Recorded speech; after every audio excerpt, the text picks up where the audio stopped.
என்னோடய நேம் வந்து கருப்பம்மாள். நான் என்னோடய டிஸ்ட்ரிக் வந்து தூத்துக்குடி தான். எனக்கு ஊர் வந்து கப்பிகுளம். அதெல்லாம் இங்கே எங்கே இருக்குன்னு யாருக்குமே தெரியாது.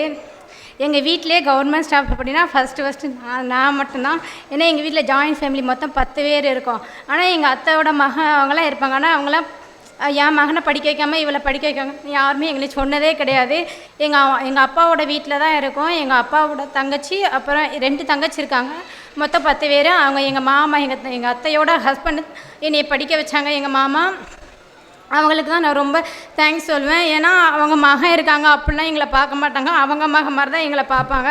நான் வந்து 5ஆம் கிளாஸ் படிக்கலே எங்கள் அப்பா இறந்துட்டாங்க. அதனால் எனக்கு அப்பா இல்லைன்னு ஒரு ஃபீலிங் இது வரைக்கும் எனக்கு வந்ததே கிடையாது. ஏன்னா எங்கள் வீட்டில் எல்லாருமே எங்களை அப்படி பார்த்துக்கிடுவாங்க. எங்கள் 3 பேர்த்தையுமே எங்கள் அம்மாவுக்கு வந்து நாங்கள் 3 பேருமே பொண்ணுங்க தான், பையங்களே கிடையாது.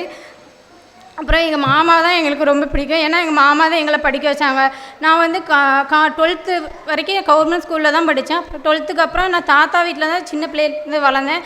அவங்க எனது பாலிடெக்னிக் படிக்கணும்னு சொன்னாங்க. அப்போ எங்கள் மாமா வந்து நீ காலேஜ் படி, பிஎஸ்சி கெமிஸ்ட்ரி படி அப்படின்னு சொல்லி சொன்னாங்க. நான் இல்லை, நானே தாத்தா சொல்ல தான் கேட்பேன். நான் அங்கே போயிட்டேன். 2 நாளும் ஒரே நாள் தான் இன்டர்வியூ, அதாவது வர சொல்லியிருந்தாங்க. நான் உடனே எங்கள் மாமா பேச்சை கேட்காம எங்கள் தாத்தா பேச்சை கேட்டு நான் பாலிடெக்னிக் காலேஜ் போயிட்டேன். அப்போ அங்கே வந்து நான் லேட்டாக போய் எனக்கு இல்லைன்னு சொல்லிட்டாங்க. அப்புறம் வந்து எங்கள் மாமாட்ட சொன்னேன், மாமா எனக்கு இல்லை மாமா அப்படின்னு சொல்லிட்டேன். உடனே எங்கள் மாமா எங்கள் அக்காவும் வந்து மெனக்கட்டு எனக்காக பைக்கில் வந்து எங்கள் காலேஜில் போய் அட்மிஷன் போட்டு வந்தாங்க. அங்கேயும் முடிஞ்சிட்டு இருந்தாலும் அவங்க வந்து என்னோட ஜாதி சான்றிதழ் பட்டு உனக்கு இந்த ஊராமா, உனக்கு கண்டிப்பாக உண்டு, நீ வியாழக்கிழமை வா அப்படின்னு சொல்லிட்டாங்க. அப்போ போனேன். அப்புறம் வந்து எனக்கு பிஎஸ்சி கெமிஸ்ட்ரி கிடச்சி நான் நல்லா படித்தேன். அரியரே வைக்கக்கூடாதுன்னு படித்தேன். அதே மாதிரி நான் அரியரே வைக்காமல் தான் நான் படிச்சிருந்தேன். அப்போ வந்து நான் ஸ்கூல் வரைக்கும் ஆவரேஜாக தான் படிப்பேன். ஏன்னா எங்கள் அக்கா என் தங்கச்சிலாம் டாப்பில் இருப்பாங்க, 1st ரேங்க் 2nd ரேங்க்னு எடுக்கிறவங்க. நான் அப்போலாம் படிக்கவே மாட்டேன். ஆனால் நான் தான் இப்போ கவர்மெண்ட் ஜாபுக்கு ஃபஸ்ட் ஆளாக வந்திருக்கேன் எங்கள் வீட்டில் இருந்து.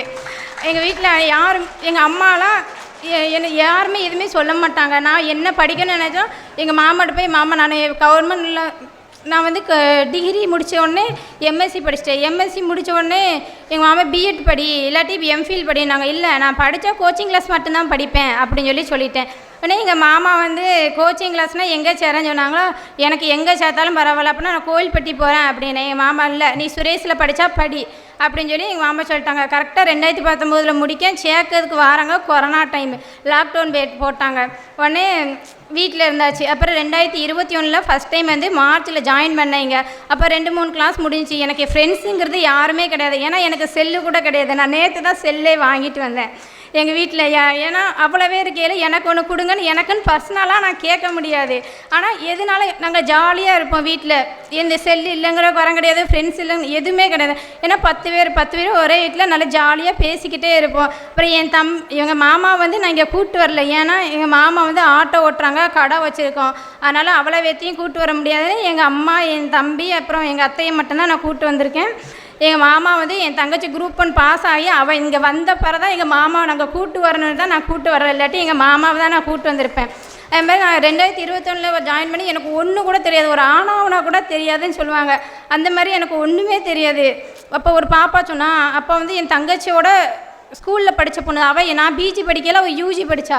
அப்போ அந்த பொண்ணு வந்து சொன்னா, ஐயாக்கா டெய்லி ஐஎன்எம்ல ஒரு தலைவர் படிங்க, அப்புறம் திருக்குறளில் 10 குறள் படிங்க, இந்த மாதிரி உனக்கு சொல்லி கொடுத்தா. அப்புறம் அந்த பாப்பாட்ட ஃபோன் நம்பர் வாங்கி ஒவ்வொன்றா படிப்பேன் நான்.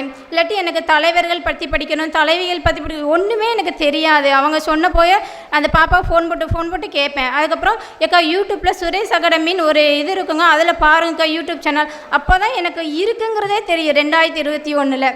அப்போ அந்த பாப்பா சொல்லும்போது நான் அப்போ பார்த்து கனிமுருகன் சார் கிளாஸை பார்த்தேன். கரெக்டாக லாக்டவுன் வேறு போட்டாங்க. என்னால் படிக்க முடியாதுன்னு நினச்சப்போ ஆன்லைன் கிளாஸ் அட்டன் பண்ணேன்.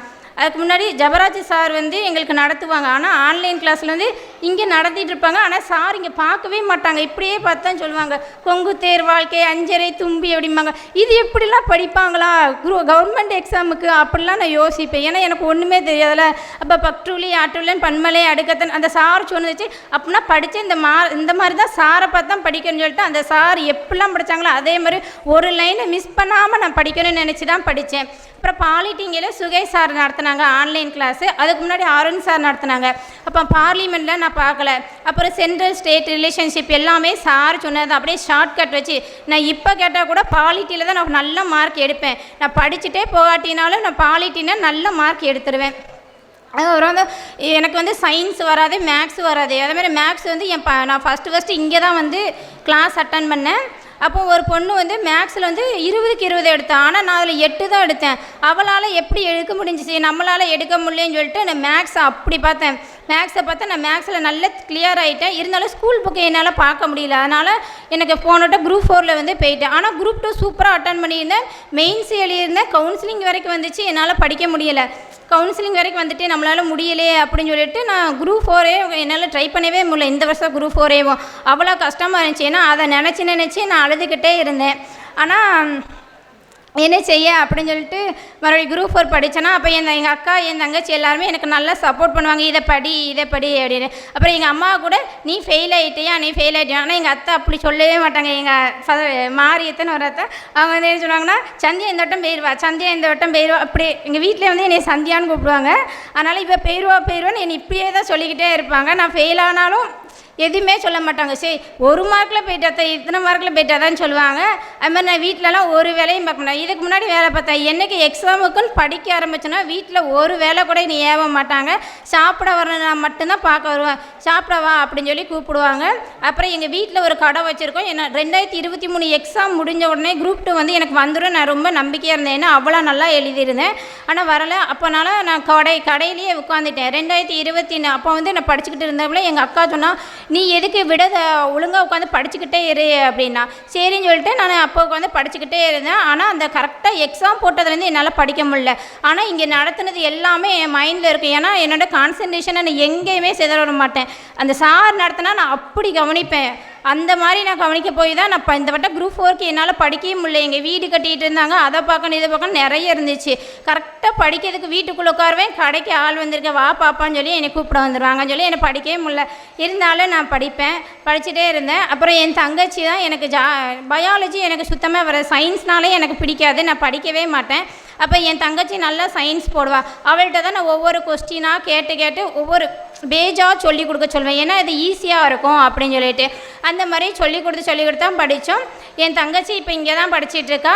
நானும் இங்கே தான் படிச்சிருந்தேன். ஆனால் என்னோட எய்முங்கிறது குரூப் 4. எனக்கு குரூப் 4 பாஸ் ஆகிட்டேன்னு ஒரு சாட்டிஸ்ஃபேக்ஷனே இல்லை. ஏன்னா என்னோட எய்ம் ஃபுல்லுமே குரூப் 2 மட்டும்தான். அது மட்டும்தான் நான் படிப்பேன் இருந்தேன். ஆனால் வீட்டு சிச்சுவேஷன் எல்லாருக்குமே பார்க்கணும்ல அப்படின்னு சொல்லிட்டு தான் நான் வந்து இப்போ அந்த குரூப் 4 வந்து ஜாயின் பண்ண போகிறேன். இதுவேவும் எனக்கு கால் லெட்டர் வந்துமே என்கிட்ட கொடுக்கல. அப்போ ஒரு அண்ணா ஃபோன் போட்டு சொன்னாங்க வந்திருக்க பாப்பா நீ போய் செக் பண்ணிவிட்டு வான்னு சொன்னாங்க. அப்போ தான் நான் போஸ்ட் ஆஃபீஸில் போய் செக் பண்ண போனப்போ உங்கள் ஊரில் இந்த மாதிரி ஒரு பேரே கிடையாது அப்படின்னு சொல்லிட்டாங்க பாப்பா அப்படின்ட்டாங்க. அப்புறம் அந்த அண்ணன் சொன்னோடனே நாங்கள் போனோம். அப்புறம் எங்கள் மாமா தான் எங்கள் எல்லாத்துக்குமே கூப்பிட்டு போவாங்க. அப்புறம் எங்கள் அக்கா வந்து அவளும் படிச்சுட்டு தான் இருக்கா. அவள் எப்படின்னா எனக்கு எப்போ பார்த்தாலும் ஒரு மோட்டிவேஷன் கொடுத்துக்கிட்டே இருப்பான். நான் ஒரு புள்ளி வச்சா கூட நீ சூப்பராக கோலம் போட்ட அப்படின்பா. அந்த மாதிரி எனக்கு வந்து சொல்லுவாள் எங்கள் அக்கா. நான் எங்கள் வீட்டில் எல்லாருமே என்னை நீ நல்லா படின்னு சொல்லிகிட்டே இருப்பாங்க. நான் ஸ்கூல் வரைக்கும் நான் படிக்கவே மாட்டேன். ஏன்னா நான் காலையில் 4 மணிக்கெல்லாம் இப்போல்லாம் எந்திரிச்சு தான் படித்தேன் எக்ஸாம் வரையில்.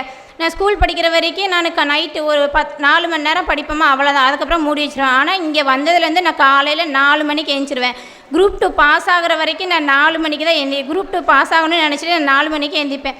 நைட்டு 11 மணிக்கு தூங்கிடுவேன். ஆனால் நல்ல நைட்டு ஃபுல்லும் படிச்சுக்கிட்டே இருந்தனால தான் நம்மளால் இப்போ படிக்காட்டினாலும் என்னால் இந்த குரூப் 4 வந்து பாஸ் ஆக முடிஞ்சிச்சு. இல்லாட்டி என்னால் இந்த குரூப் 4 கூட பாஸ் ஆக முடியாதுன்னு சொல்லி ரொம்ப பயந்துகிட்டே இருந்தேன். அது மாதிரி ஏதோ ஒரு தப்பு பண்ணிட்டேன். எனக்கு தப்பாக தான் வந்துச்சு. நான் ஒரு கால்குலேஷன் பண்ணி வச்சுருந்தேன். வந்தது எனக்கு கம்மியாக தான் வந்துச்சு மார்க். எனக்கு ரொம்ப கஷ்டமாயிட்டு அழுதுகிட்டே தான் இருந்தேன். சரி என்ன செய்ய ஒரு கவர்மெண்ட் ஜாப் தானே அதாச்சும் கிடச்சிட்டல அப்படின்னு சொல்லி இருந்தேன். எனக்கு போக கூட மனசில்லை. ஏன்னா நம்மளோட வேலை வந்து இது கிடையாது அப்படின்னு சொல்லிட்டு இருந்தாலும் எங்கள் வீட்டில் உள்ளவங்களுக்காக நம்ம போகணும். நம்மளுக்கு அப்புறம் அக்கா இருக்கா தங்கச்சி இருக்கா அப்படின்னு சொல்லிட்டு நினச்சிட்டு தான் இருந்தேன். அதனால தான் இந்த குரூப்புக்கே வந்தேன். Thank you Suresh Academy and Jabaraj sir Prakash sir இவங்க தான் வந்து எனக்கு தெரியும். வேறு யாருமே தெரியாது. அவங்க தான் எனக்கு நல்லா சொல்லி கொடுத்தாங்க. அவங்கள பார்த்து தான் நான் கற்றுக்கிட்டேன். அப்புறம் சுகேஷ் சார் வந்து பாலிட்டி சொல்லி கொடுத்தாங்க. அதுக்கு ரொம்ப ரொம்ப நன்றி. எல்லாருக்கும் வணக்கம். எங்கள் பொண்ணு இந்த கவர்மெண்ட் வேலைக்கு போனதுக்கு ரொம்ப சந்தோஷம். அவள் எங்களுக்கு ரொம்ப பெருமையை தேர்ந்தெடுத்தா ரொம்ப நன்றி. சுரேஷ் IAS அகாடமி வெற்றியின் முகவரி.